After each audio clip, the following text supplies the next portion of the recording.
Have you ever felt a chill run down your spine, even when there's no logical reason for it? A prickling at the back of your neck that tells you you're not alone?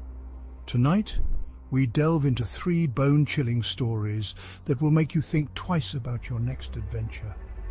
Stories whispered in hushed tones, tales of ordinary people thrust into extraordinary, terrifying circumstances. These aren't just stories. They're glimpses into the darkness that lurks beneath the surface of our world, the unsettling truths we try to ignore. So, dim the lights, turn up the volume, and prepare to be drawn into the shadows. Picture this, the rolling hills of rural Vermont, blanketed in the fiery hues of autumn. A place where time seems to move a little slower, where the air hangs heavy with the scent of pine needles and damp earth. Our story begins with a young couple, Sarah and Mark, seeking refuge from the city's clamour in a secluded cabin nestled deep within these woods. The silence was the first thing that struck them. It wasn't a peaceful quiet, but an oppressive stillness, as if the forest itself were holding its breath. The old cabin with its creaking floorboards and flickering oil lamps only amplified the feeling of isolation. On their second night, as a storm raged outside, Mark decided to secure the cabin. He checked the windows, latched them tight against the wind's angry howl. But when he got to the front door, he found something utterly inexplicable. The door, which he distinctly remembered bolting earlier, stood slightly ajar. He told himself it was the wind, but a knot of unease tightened in his gut. He quickly shut and double-bolted the door, his heart pounding against his ribs like a trapped bird. He didn't tell Sarah. He didn't want to scare her. But he couldn't shake the feeling that something was watching them from the impenetrable darkness beyond the trees. The next morning, Sarah found Mark by the window, his face pale and drawn. He pointed to a muddy patch in the yard. 2 large, distinctly human footprints marked the earth, their edges crisp as if left there just moments ago. Yet there was no logical explanation, no way anyone could have walked through the muddy ground without leaving a trail. As the sun began to set, casting long, ominous shadows across the clearing, the tension in the cabin thickened. Every creak of the floorboards, every rustle of leaves outside the window sent shivers down their spines. Sleep was impossible. They huddled together on the old sofa, their fear a living, breathing thing in the suffocating darkness. Then it happened. A soft, almost imperceptible scratching sound came from the front door. It was followed by a low, guttural voice, barely audible above the wind's roar. "Let me in," it rasped. Paralyzed with terror, Sarah and Mark could only watch in horror as the doorknob slowly began to turn. They could hear heavy breathing on the other side, feel the icy breath of the unknown seeping through the cracks. Just as the door started to creak open, the screen cut to black. To this day, no one knows what happened to Sarah and Mark. Did they escape the clutches of whatever lurked outside that door? Or did they become another chilling chapter in the dark history of the Vermont woods?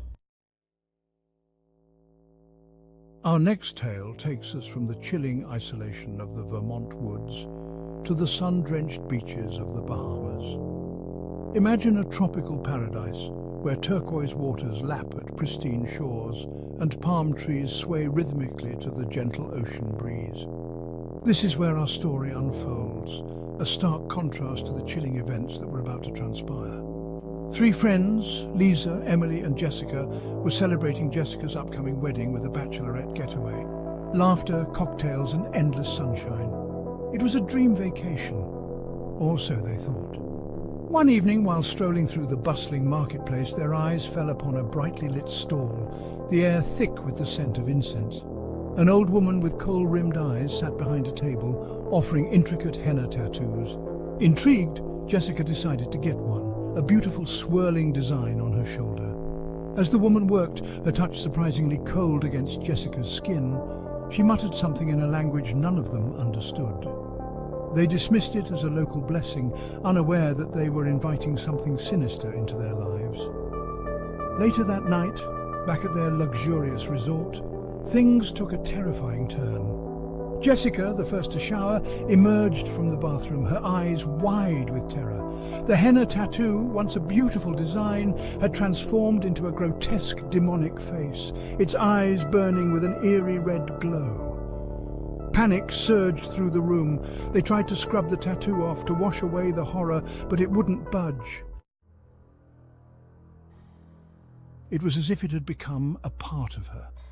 As the night wore on, Jessica's behaviour grew increasingly erratic, her voice taking on a guttural, almost demonic tone. Desperate to help their friend, Lisa and Emily decided to take Jessica to a local healer, an old woman living on the outskirts of town. As they piled into the resort elevator, the lights flickered ominously, plunging them into darkness. The air grew heavy, the temperature plummeting to a bone-chilling cold. Then a blood-curdling scream pierced the darkness. It was Jessica, her voice distorted and filled with unimaginable terror. When the lights flickered back on, they were met with a sight that sent chills down their spines. Jessica was gone, vanished into thin air.